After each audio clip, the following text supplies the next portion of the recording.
Hey everybody, I'm Alexis Meeks. And I'm your host, Jim Cardinal. Happy Mortgage Monday.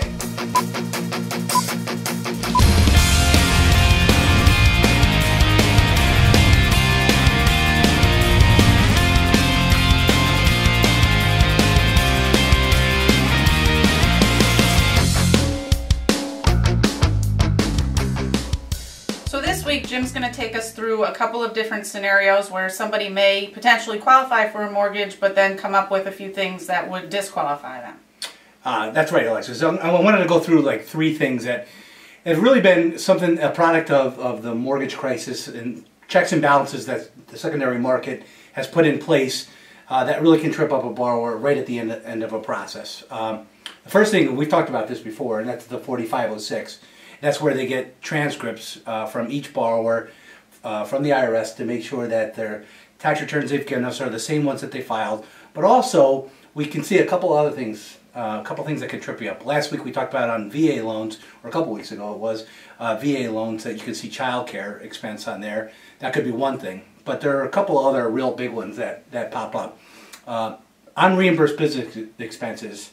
It's amazing how many people actually write off things even when they're just going to, well, you know, right? You know how many times that people are writing off things that just on a standard job, but they're writing off, I'm not sure, travel, things that maybe they should or shouldn't write off. That would be more something that you could comment on. But we'll see a lot of those unreimbursed business expenses, and there we have to reduce down the income by that amount that they're deducting. So if somebody's taking a big, I just had one where somebody was taking $30,000 unreimbursed business expenses. Thankfully, they still qualified.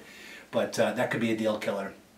Another thing that shows up is somebody, let's just say someone has a side business, like a Mary Kay business or some other type of side business that they do, and the accountant's just writing off a tremendous amount of the income associated with that, creating a loss on that. That's another pitfall that we find with the 4506s that, a few years ago when we didn't have to have those would just get right by. So. Okay, and you mentioned there were a couple of things, so any other items that you have issues with? Yeah, there's a couple more. There's a real property search. This one seems to be coming up a lot lately. So what they do now is a real property search on every client to see if they own other real estate. So back in the day, somebody would, they may own a property, they own it free and clear, mortgage doesn't show up on the credit report, no one really knew that there was another property that they owned in Florida or somewhere else because it didn't have a mortgage and we didn't see it. But now they do this real property search and they can tell, anywhere in the country whether they own another piece of property. And of course we have to count the taxes and insurance. If there was a private mortgage, we got to count that. And so that could just be another big debt that comes up at the last minute that we had no idea actually existed. So that real property is the second one. Yeah. Okay, and then I know you and I were talking, you mentioned something about the credit reports and a final review of those figures. Yeah, so the one thing, I think this one is probably about a year, maybe 2 years old, hasn't come up that much. It came up for me this week, and it's a big one. And they do a cross review right at the end of the file, and it's always right at the end. They have to wait till the end. They go and check to make sure that the borrower has not taken out any new credit or charged any new debt that's from the time that we actually pulled the credit report.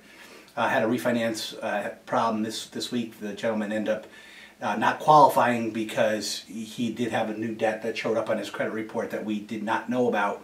And once that came up, he no longer qualified. So that's one. It doesn't happen too often. I think people are pretty savvy not to go out and incur new debt, but just something to be aware of. And I think all three of these things, as a team, as we're communicating with buyers and making sure that they don't take out any new debt, and if we're listening to make sure that they don't own any other property, we can avoid all of these problems, especially if we know them up front.